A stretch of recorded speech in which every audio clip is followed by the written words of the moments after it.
कधीकधी शिष्य आणि गुरुचं नातं हे शब्दामध्येच नाही तर त्यांच्या भक्तीत असतं.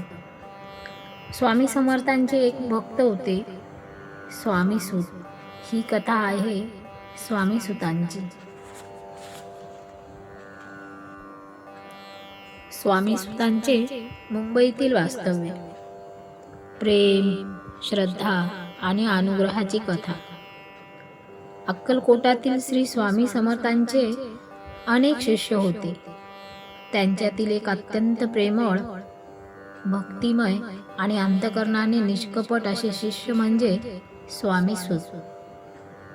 त्यांच्या आयुष्यातील काही प्रसंग हे भक्ती, निष्ठा आणि गुरुकृपा यांचे जिवंत उदाहरण आहे.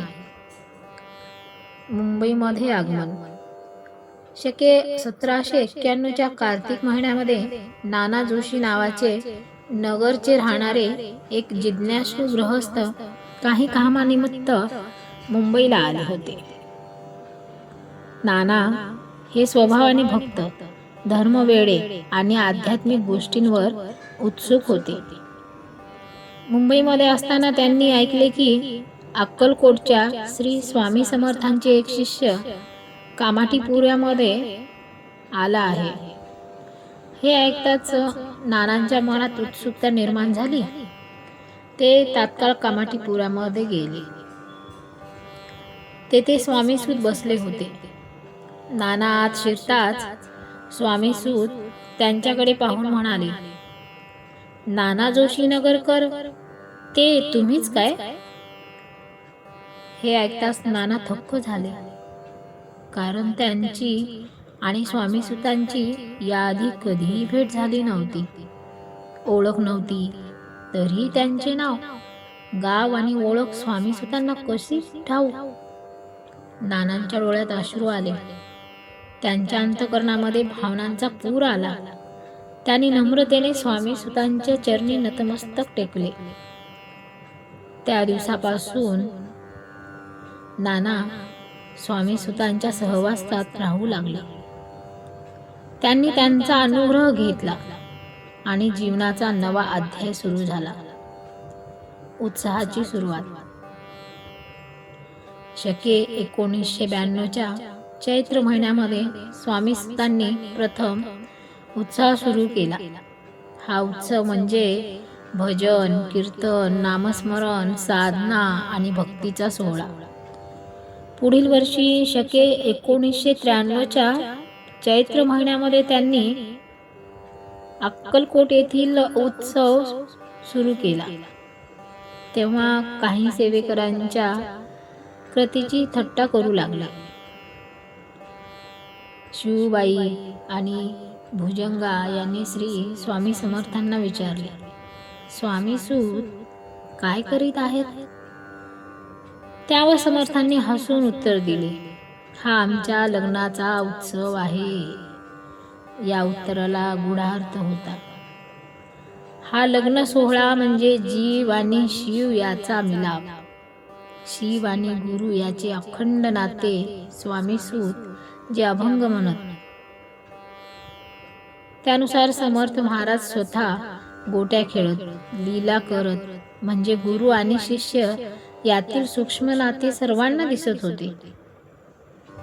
भजनातील चमत्कार. स्वामीसूत अत्यंत प्रेमळ अंतःकरणाचे होते. ते भजन करू लागले की शेकडो लोक जमा होत. त्यांच्या आवाजात भक्ती होती, शब्दामध्ये माधुर्य होते आणि भावामध्ये सातत्य होते. एकदा मुंबईतील मुरलीधराच्या देवळामध्ये भजन चालले होते. लोकांची मोठी गर्दी झाली होती. भजन रंगात आले होते. देवळाच्या पूर्वीकडील धर्मशाळेची भिंत अगदी ढासळलेली अवस्थेत होती, पण कोणी त्याकडे लक्ष दिले नाही. भजन संपले, लोक बाहेर पडू लागले आणि तेवढ्यात धर्मशाळा कोसळली.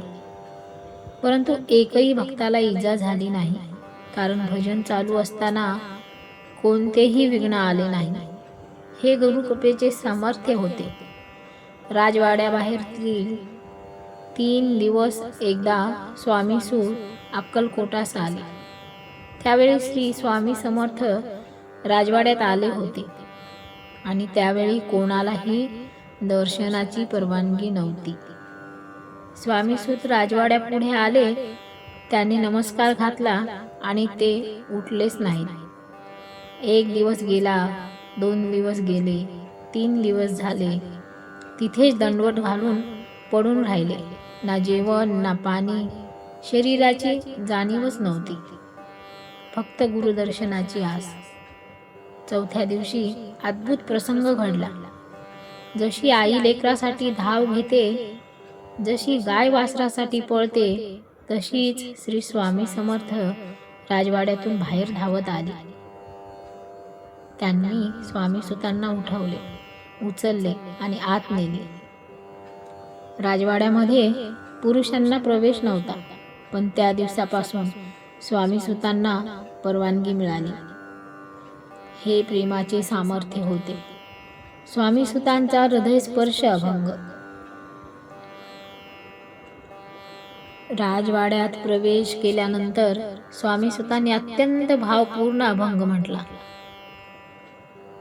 माझी माता तुमचे घरी, म्हणून मी हो आलो द्वारी. त्यांच्या शब्दात बालकाचे मातेवरून प्रेम होते. शिष्यांचे गुरुवरील पूर्ण शरणागतीचे भाव होते. आम्हा नको तुमचे काही, स्वामी चरण द्या बाई. त्यांना धन नको, कीर्ती नको, फक्त चरणच हवी होती. माय सोडून या बाळ, कैसे घालविल काळ. हा अभंग म्हणजे भक्तीचा शिखर बिंदू. प्रेमाचे गूढ. खरे प्रेम असेच असते. त्यात अहंकार नसतो, अपेक्षा नसते, फक्त समर्पण असते.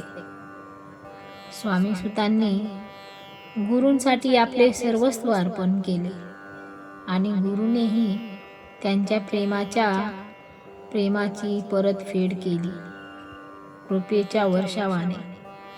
निष्कर्ष या कथेतून आपल्याला काय शिकायला मिळते? गुरुवरील अखंड विश्वास, नम्रता, प्रेमाची निष्कपटता आणि पूर्ण शरणागती. जेथे प्रेम असते तेथे कृपा आपोआप येते. स्वामीसुतांचे जीवन आपल्याला सांगते, गुरुचरणी शरण गेलो की मार्ग आपोआप मिळतो. अशी ही कथा आहे स्वामी समर्थांची.